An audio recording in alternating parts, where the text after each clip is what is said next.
ಎರಡು ಬ್ಯಾಲೆನ್ಸ್ ಇರ್ಬೇಕು. ನೀವು ನಿಮ್ಮ ಹಳೆ ಫ್ರೆಂಡ್ ಜೊತೆನೂ ಜಾಸ್ತಿ ಇಳ್ದರೆ, ನಿಮ್ಮ ಹೊಸ ಫ್ರೆಂಡ್ ಜೊತೆ ಅಂದ್ರೆ ಬಿಸ್ನೆಸ್ ಮಾಡೋ ಫ್ರೆಂಡ್ ಜೊತೆ ಜಾಸ್ತಿ ಇಳ್ದಲೆ ಎರಡು ಬ್ಯಾಲೆನ್ಸ್ ಮಾಡ್ಕೊಂಡು ನೀವು ಹಳೆ ಫ್ರೆಂಡ್ಸ್ ಜೊತೆನೂ ಖುಷಿಯಾಗಿರ್ಬೋದು, ಮತ್ತೆ ನಿಮ್ಮ ಸಿಕ್ಕಿರೋ ರಿಚ್ ಫ್ರೆಂಡ್ಸ್ ಜೊತೆನೂ ನಾಲೆಜ್ ತಿಳ್ಕೊಂಡು ಖುಷಿಯಾಗಿರ್ಬೋದು.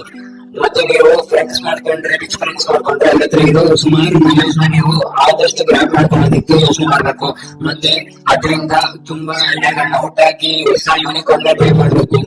ಈ ಪಾಯಿಂಟ್ ಹೇಗೆ ವರ್ಕ್ ಆಗುತ್ತಪ್ಪ ಅಂದ್ರೆ, ಫಾರ್ ಎಕ್ಸಾಂಪಲ್ ನೀವು ಭಾರತ್ ಪೇ ಫೌಂಡರ್ ಗೊತ್ತಲ್ಲ, ಅವ್ರ ಗ್ರೂಪ್ ಇದೆಯಲ್ಲ, ಅವ್ರ ಗ್ರೂಪ್ ಪೂರ್ತಿ ಗ್ರೂಪ್ ಸ್ಟಾರ್ಟ್ಅಪ್ ಗ್ರೂಪ್ ಅಂದ್ರೆ ಅಲ್ಲಿ ಅವ್ರ ಜೊತೆ ಇರೋ ಎಲ್ಲಾ ಗ್ರೂಪ್ಗಳು ಹೊಸ ಹೊಸ ಸ್ಟಾರ್ಟ್ಅಪ್ ಗಳನ್ನ ಫಾರ್ಮ್ ಮಾಡಿದ್ದಾರೆ. ಅಂದ್ರೆ ಯೂತ್ ಎನ್ವೈರನ್ಮೆಂಟ್ ಹೇಗಿತ್ತು ಅಂತ ನೋಡಿ, ಒಂದು ಒಬ್ಬ ಸ್ಟಾರ್ಟ್ಅಪ್ ನ ಶುರು ಮಾಡ್ದ ಅಂತ ಅವನ ಹತ್ರ ಇರೋ ನಾಲೆಜ್ ಮತ್ತೆ ತಮ್ಮ ಹತ್ರ ಇರೋ ನಾಲೆಜ್ ನ ಮಿಕ್ಸ್ ಮಾಡ್ಕೊಂಡು ಅವ್ರದ್ದು ಹೊಸ ಕಂಪ್ನಿ ಮತ್ತೆ ಸ್ಟಾರ್ಟ್ಅಪ್ ನ ಹುಟ್ಟಾಕಿದ್ರು. ಇದೇ ರೀತಿ ಇವರು ಹೊಸ ಹೊಸ ಫ್ರೆಂಡ್ಸ್ ನ ಮಾಡ್ಕೊಂಡು, ರಿಚ್ ಆಗಿರೋ ಫ್ರೆಂಡ್ಸ್ ನ ಮಾಡ್ಕೊಂಡು, ನಾಲೆಜ್ ಇರೋ ಫ್ರೆಂಡ್ಸ್ ನ ಮಾಡ್ಕೊಂಡು, ಅವ್ರ ನಾಲೆಜ್ ನ ಯೂಸ್ ಮಾಡ್ಕೊಂಡು ನೀವು ಬೆಳಿಬೇಕು.